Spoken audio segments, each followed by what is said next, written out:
So question number 1, an investor purchased 100 shares of a stock for $34.5 per share at the beginning of the quarter. If the investor sold all the shares for $30.5 per share after receiving a $51.55 dividend payment at the end of the quarter, the holding period return is closest to. So they are asking to find out holding period returns, okay, for this particular stock. So to calculate holding period return for a particular stock, holding period return is equals to D1 plus P0, D1 plus P1 divided by P0 minus 1, then multiplied by 100. Okay, this is the rule, this is the formula to calculate holding period return for a single stock. Those who are not having sheets, they can take it from here. So D1 means dividend at current period. Dividend at current period, D1. And P1 means the price of a stock at current period. And P0 means price of a stock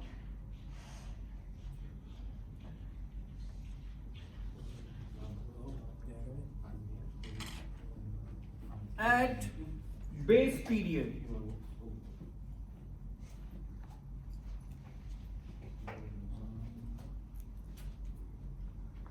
So according to question, dividend at current period is given to you $51.55, and this $51.55 is with respect to all the shares which the investor is holding in this particular question.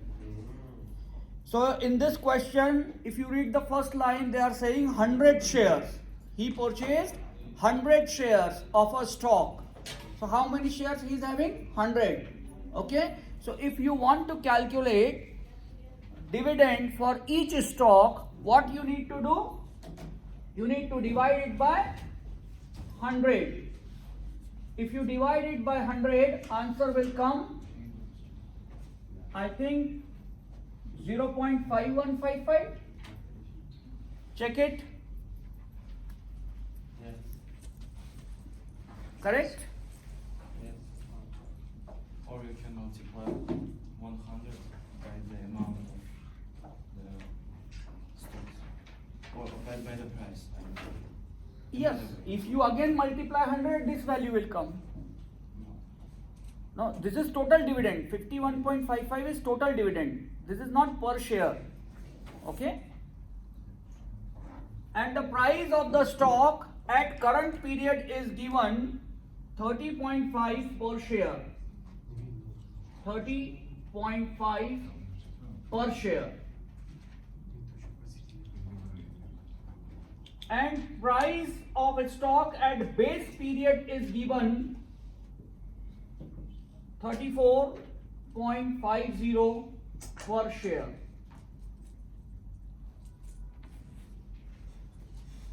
So according to given information, now you just need to put the data into formula to get the answer.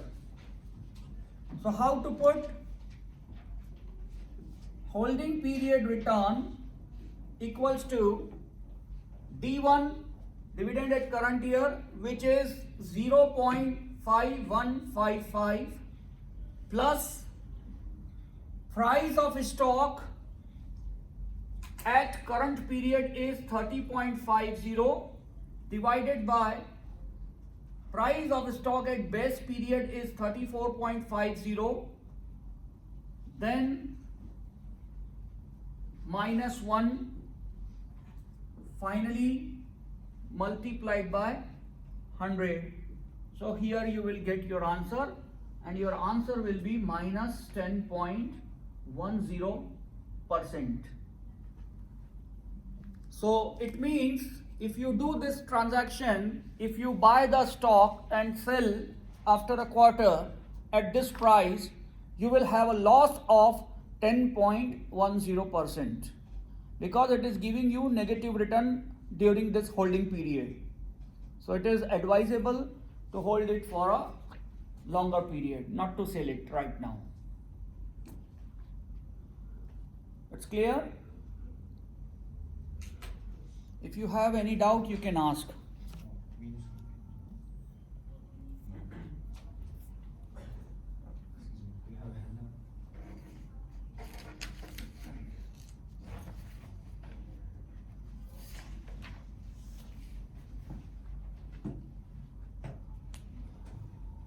So this was question number 1.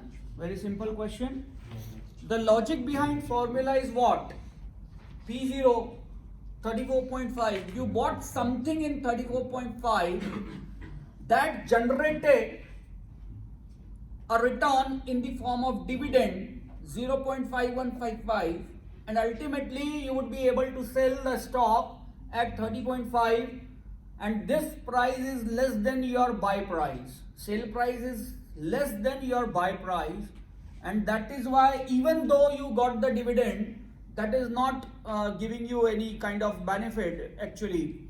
Ultimately you are having a negative return in spite of having dividend because the sale price is less than buy price. It's clear? Okay? So now come to question number 2. This question noted? Yes.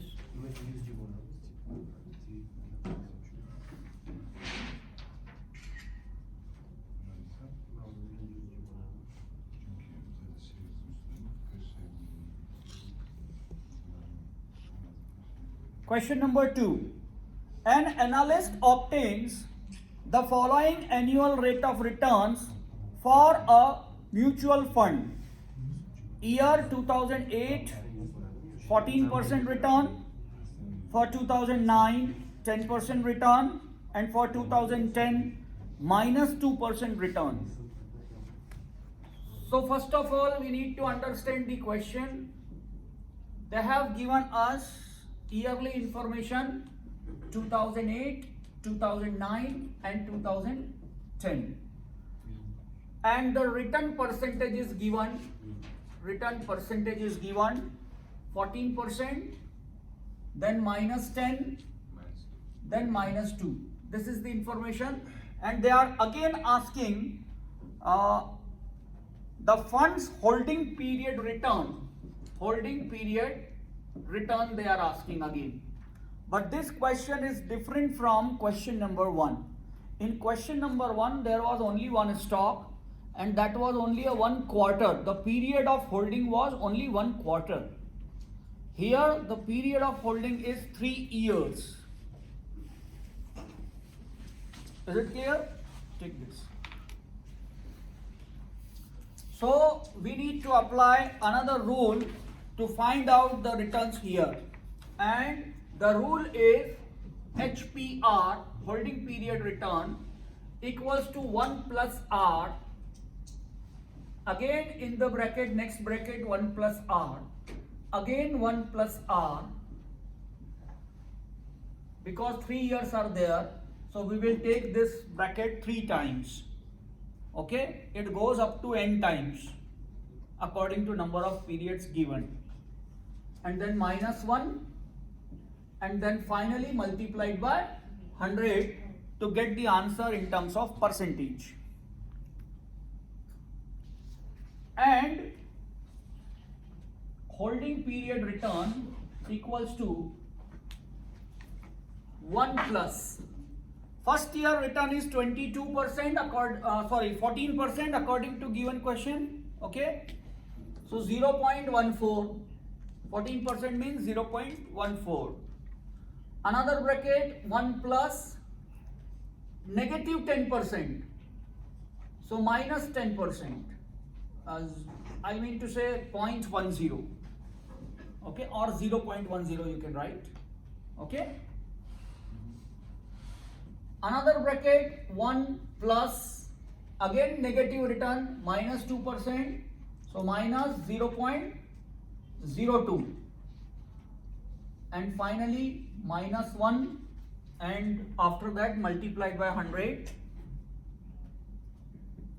So if you solve it, you will get to know your answer 0.55%. Okay. Don't waste your time to solve this, because this is simple maths you easily can do.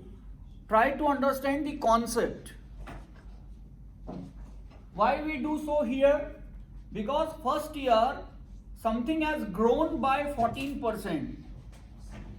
Let's say you had a deposit of $100. $100 grown by 14%, so it became $114, $114. But that $114 gone down by 10%.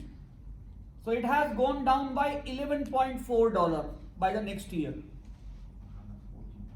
Is it clear? And then again gone down by 2%. So that is why we are applying this rule. Clear? Whatever was, let's say $100 was there, it has grown by 114%. So that will become 114. Next year it gone down by 10%. So you have to calculate 90% of it. Some value will come here. And then again for next year you have to calculate 98% of such value. So final amount will come which you have in your hand. Is it clear?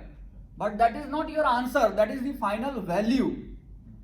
And then compare this value and this value, you will get to know your final answer. Okay?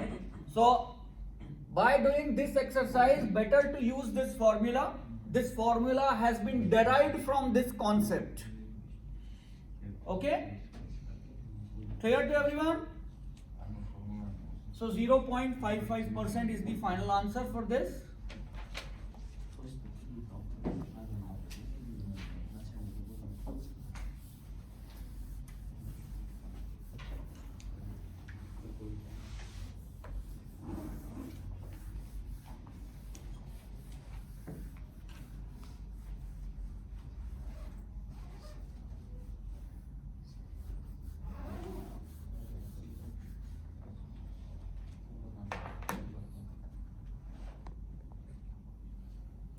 Question number 3. An analyst observes the following annual rates of return for a hedge fund. Year 2008, 9 and 10. Again 3 years information is given to you. Year 2008, 2009 and 2010. What is given? Percentage return is given. 22, minus 25 and 11. The hedge fund's annual geometric mean return is closest to. It means they are asking to calculate geometric mean. Okay? So how to calculate geometric mean? Geometric mean is equals to under root. Same rule we are applying, but with the under root formula. Okay? 1 plus r, again 1 plus r, again 1 plus r.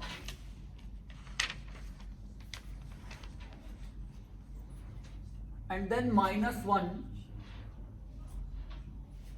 Geometric mean equals to under root 1 plus 22% first year return, then second year return is negative 25%, and third year return is positive 11%. Do this calculation.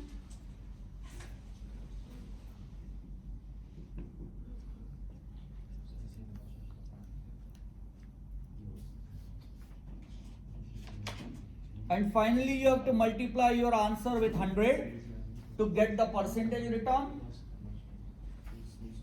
and this will be 0.52%. Excuse me. 0.52% is the geometric return of this 3 years period of a hedge fund. Yes. Square root of n. Here you have to put 3 Yes. So it's because there are 3 periods. That's why. but Okay. It's not going to be 0. Cube root. Yes. It's going to be 0.005%, isn't it? Then multiplied by 100. Because to find out in terms of percentage, that's why.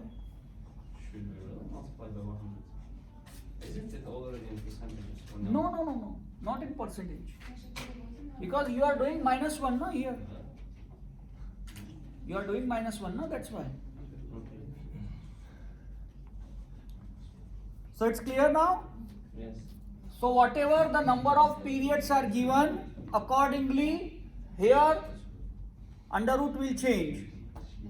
For 3 period it is 3, for 5 periods it will be 5, for 11 periods it will be 11, and so on and so forth. Which one is accurate? Accurate means? Yes. First method or geometric mean?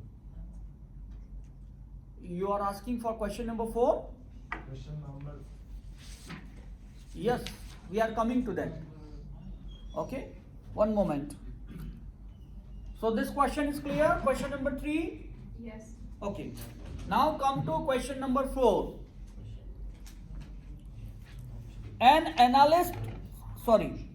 Which of the return calculating method, geometric mean, arithmetic mean, or money weighted, is best for evaluating the annualized returns of a buy and hold strategy of an investor who has made annual deposits to an account for each of the last 5 years? So in case if you are having a regular deposits in your deposit account, it is better to use geometric mean. It gives you the better idea about your investment values. Okay, how? This is theoretical answer, but how we can prove it? Okay, how to prove it?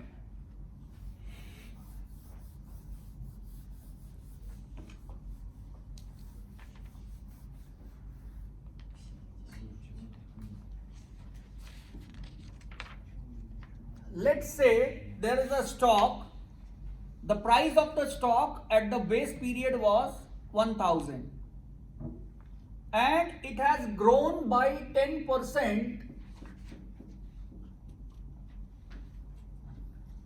So the price of stock became 1100 at the end of first year. Okay, and again it has grown by 10%. So again calculate 110% of it. So you will find the value 1210. Just do the calculation. Yes. Same value? Okay. Now if you compare this base price with the latest price, you will come to know that your investment has grown by 21%. If you compare 1000 with 1210, then you will find your investment has grown by 21% in 2 years' time. Is it clear?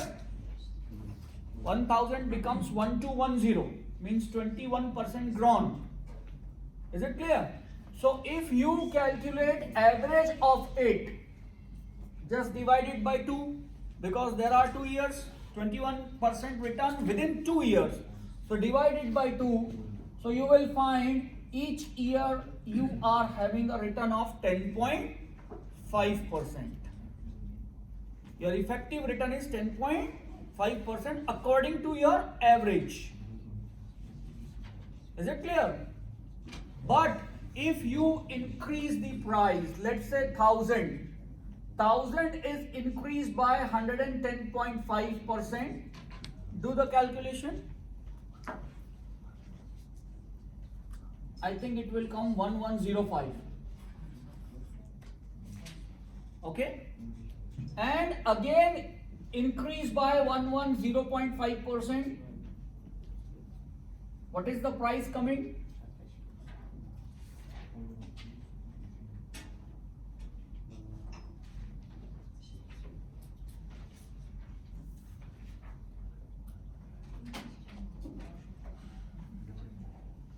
$1105 increased by 110.5%. So what is the price coming?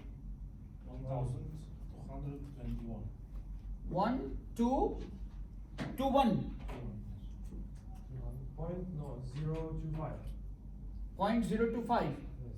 Okay. So this value should be there of your stock after 2 years. Okay? If this value is already, let's say, given in the question, so geometric mean here is giving you better idea about the price of your stock. Is it clear?